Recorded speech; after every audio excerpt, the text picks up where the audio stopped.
Across the pages of ancient history, explorers whispered of tribes with the heads of dogs. They said these beings barked instead of speaking, hunted with their teeth, and roamed the unknown heart of Africa. But were these monsters ever real, or were they born from misunderstanding?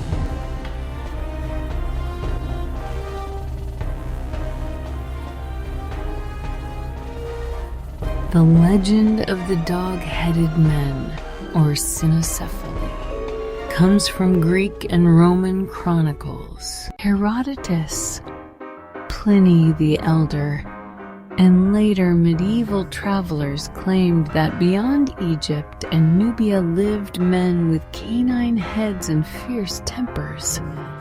Their words etched fear into maps of Africa for over 1,000 years.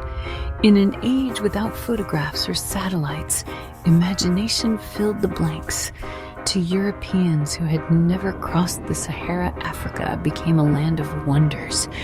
Its people, creatures of legend. They were described as tall, muscular hunters with the bodies of men and the muzzles of hounds. They spoke in barks, ate raw meat, and lived in caves or under trees.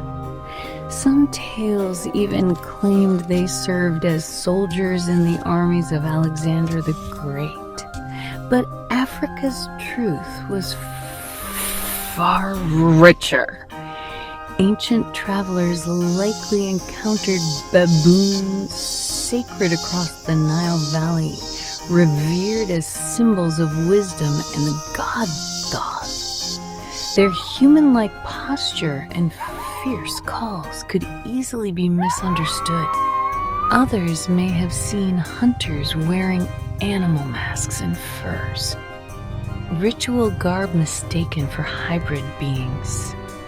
Across Africa, people wore masks not to frighten but to honor nature, to become the spirit of the hunt or the guardian of the tribe.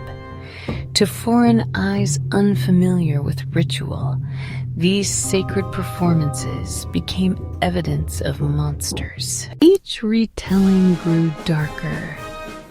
Fear of the unknown turned men into beasts and strangers into threats. Thus, the myth of the dog-headed men endured, not because it was true, but because it explained the unexplored. Modern anthropology and genetics replaced fable with fact.